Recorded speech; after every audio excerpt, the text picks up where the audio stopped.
भैया तू ओके समझा द रिंकुआ के, नहीं तो जब हमार भेजा गरम हो गइल ना तो ओकर धोए के चीर फाड़ के रख देब हम। बहुत तो होता ओकर झोटवा का सब हम बिल लेब, सब नोच लेब, ओकर कपड़ा पर के झोटवा छोड़म नहीं हम रिंकुआ के। तो हेलो दोस्तों, नमस्कार, प्रणाम। मैं फिल्म अभिनेता सागर राजा और छछोरन लाल, और देख सकते हैं इस समय रिंकू प्रजापति और सोनी खातून में बहुत विवाद छिड़ा हुआ, बहुत बवाल चल रहा है। का बात यह है? एक दिनवा हम गनी ओकरे घरवा कहनी तन सा क्रीम पाउडर दे देबू, कहती हमर लगे नहीं बरे भीख मंगनिया दर दिनिया। हम भीख मंगिन बानी? अगल बगल से आदमी मांग नहीं सकेला। तो वो सही है, मांग सकाला। तो एक बात बता दी रिंकू के, हाई केकर फोन है? तो रिंकू अगर हमके देखत हो, वीडियो देखत हो, देखा तू हमार सब्सक्राइबर हो, हमार फैन हो, इहो हमार फैन हैं, सब्सक्राइबर हैं, तो दोनों जनी आपस में लड़ाई मत करा। और अगर हमके देखत हो, ये वीडियो देखत हो, तो सबसे पहले हम तुम्हें चेतावनी देते हैं कि तू अगर ये तोहरे घरे गैलिन लाली उठलाली कुछ मांगे भी तो तुम्हें डायरेक्ट कहे चाहिए कि भैया ऐसा बा हमरे घरे ना आई बा, हम ना देवे। भीख मंगनिया कहे कौन जरूरी रहा? भीख मंगनिया कहलू तो गलत काम कैलू। मतलब अगर तोहरे घरे क्यों चल गई तो फिर क्रीम मांगे तो ओके तू भीख मंगनिया कह के प्रताड़ित करत हो। ऐसा नहीं करा रिंकू, आपस में मिलजुल के सब जनी रहा, लड़ाई वड़ाई मत करा, लड़ाई झगड़ा मत करा। अरे जितना ओकर मासूम चेहरा है ना, वो मासूम के पीछे इतना खूंखार चेहरा ओकर छुपल है नगिनिया के कि जेके डसली ना रिंकुआ उ पानी नहीं मांगे, बगैर पानी मंगले मर जाई। नागिन ओगिन के जात है इनका। तब का तो रिंकू अगर हमार वीडियो तो देखत हो तो देख ला कितना जहर भरल बा सोनी खातून के अंदर। लेकिन हम यह चाहब कि दोनों जनी मिलजुल के रहे यार, झगड़ा बवाल नहीं करा। दोनों जनी पड़ोसी हो, दोनों जनी के देवाल एक्के में सटल बा, मारपीट करबू, झगड़ा बवाल करबू, सोशल मीडिया पे लेबू, कितना बेइज्जती हो यार, कितना इंसल्टी हुई। आ देख ली ना तो ओकर करेजवा यही तरह फाटी जाई, यही तरह ककरी नहीं है फाटी ओकर। भाई ये सब बात तो हम नहीं कह सकीला, काहे से वो हमार सब्सक्राइबर हैं, हमार फैन हैं, तो हम ये कुल बात नहीं कह सकीला। अरे सब्सक्राइबर रहना बढ़िया से रहना, मिलजुल के रहना, कि ये तरह न कर नाच थोड़ी न करे ना, नंगटिन थोड़ी न ओकरे खान के उ बनेला सब्सक्राइबर। उ तो एक नंबर के नंगटिन है रिंकू है, झगड़न कहाँ के पतर मुँही। तो रिंकू झगड़ा बगड़ा न करा। अब देखा, अब तोहरे इनके में का मैटर बा इतना ही हमके पता चलल, लेकिन ये हमके तोहार शिकायत करत हैं कि मतलब सारा गलती तोहरे नजर आवता। तुमसे बात हो तो हमहू समझती कि तोहार गलती बा कि इनकर गलती बा। हाँ, लेकिन चला हम समझ गईली कि अगर गलती कैले बाटू ओकरे खरतीन इनसे माफ़ी मांग ली हा, और माफ़ी मांगे के बाद में सब जनी मिलजुल के रहा, झगड़ा बवाल मत करा। सोशल मीडिया पे सब गलत बात है, फैलाओ मत अफवाह। एकदम जियल दुसवार कर दिले बिया, कहीं जा तनी हमारे पीछे पीछे पहुंच जाती है, केहू घरे रह तनी एकदम वही जा मारपीट चालू कर देती है। अरे भीख मंगिनिया, अरे दलिद्रिनिया, ते दूसरे घरे का करता रे, ते तो बहुत अमीर बनेले, इहो कर बोली है।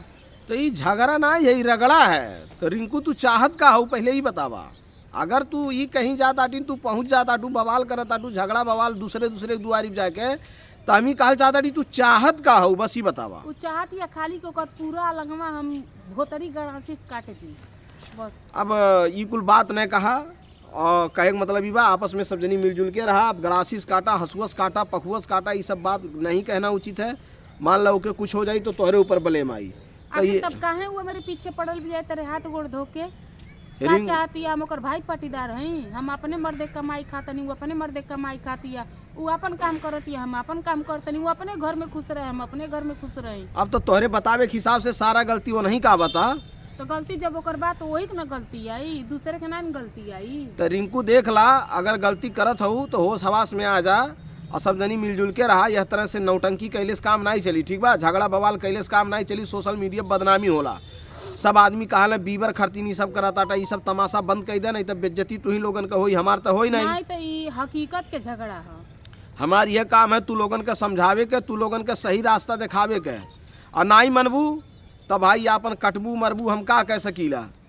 थाना पुलिस करबू, केस कोर्ट कचहरी चली, पैसा तोहार खर्च होई, पैसा इनकर खर्च होई, आपस में मार पीट करबू, बदनामी सोशल मीडिया पे होई, तोहरे मर्द के इज्जत जाई, इनके मर्द के इज्जत जाई, तोहरे सास ससुर के इज्जत जाई, इनके सास ससुर के इज्जत जाई, तोहरे माई दादा की इज्जत जाई, इनके माई दादा। ये सब कहले का मतलब है यार? खत्म करो बवाल, झगड़ा बवाल जो भी है। उनके घरे जोन बा तू नहीं ना जालू? अब नहीं, हम नहीं जानियो करे घरे। तब जब नहीं जालू तो कौन जरूरी बा उनके दूसरे घरे जाके झगड़ा मार करे क्या? हाँ तो तब बताओ, ये बताओ हमारे घर के कल खराब हो गए, हम दूसरे घरे गईनी, कपड़ा पीछे ओइजा पहुँच गए, जाके लगल गाड़ी घोष देवे लगल, मारपीट करे। बताइए तो रिंकू ये तोहार गलत बात है, रिंकू तू बहुत गलत हो और बहुत सरासर गलत काम करत हो। एक नंबर झगड़ा ही नहीं है।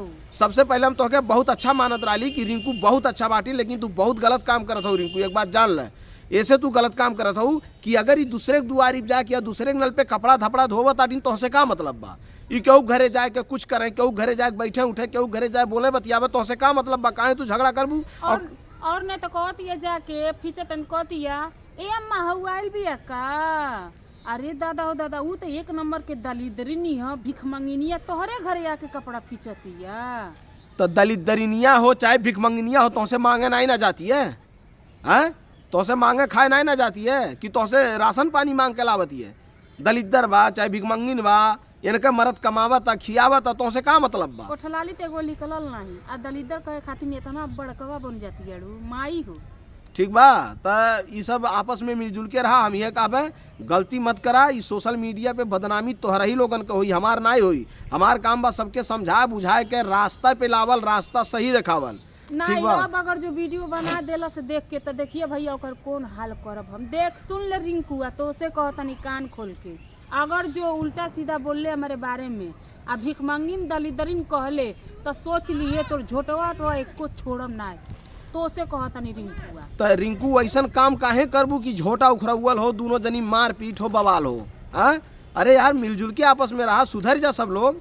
हाँ मार करबू, पीट करबू, झगड़ा करबू, यह काम रह गई बा। हाँ संघरी आवत रहलू, संघरी जात रहलू तो अच्छा लागत रहल। अब जौन बा संघरी आइल जाइल बंद कर देलू, थोड़ा सा लड़ाई झगड़ा हो गई, अब जिंदगी खत्म हो गई दोनों जनी के। अब रिश्ता नहीं रही जिंदगी में, कब्बो बोल चाल नहीं हुई। हाँ नहीं उसे बोल चाल कर।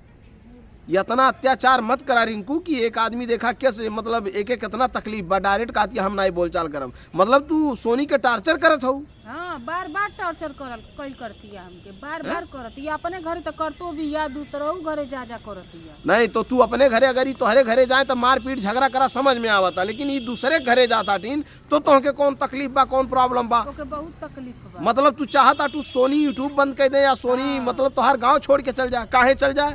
केत के नाते चल जा? तोहरे घर में बा कि तोहार यूट्यूब चलावती है कि तू यूट्यूब चलावता टीन तो तोहार यूट्यूब वो नहीं चली।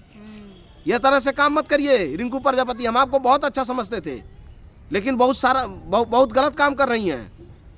ठीक है ये तरह नहीं मानी भैया तो हम तो के घरे बुलाए तो के आवे के पड़ी। बिल्कुल आई, काहे नहीं आई? हाँ तो के आवे के पड़ी, ओके समझाए के पड़ी, फरियौता करे के पड़ी। बिल्कुल हम झगड़ा और बवाल के पक्ष में नहीं है। हम अच्छा राह दिखाते हैं तो हम अच्छा राह आपको भी दिखा रहे हैं, बता रहे हैं कि सुधर जाओ, संभल जाओ। ठीक है, आपस में सब लोग मिलजुल के रहो।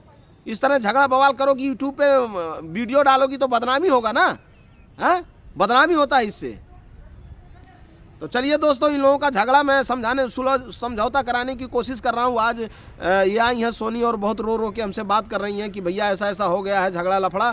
तो आप लोग कमेंट में राय दीजिएगा कि इसमें किसका गलती है किसका नहीं। आप लोग झगड़ा इन दोनों का देखिएगा कि सच्चाई जानने की कोशिश करिएगा, रिंकू का गलती है कि इसका गलती है। इन दोनों का वीडियो देखिएगा और हमको हमारे झकझोरन लाल ऑफिशियल पे हमको कमेंट करके बताइएगा कि सोनी खातून का गलती है कि रिंकू प्रजापति का गलती है। फिर उस हिसाब से हम डिसीजन लेंगे दोनों के लिए। चलिए फिर मिलेंगे किसी नेक्स्ट वीडियो में, तब तक के लिए नमस्कार।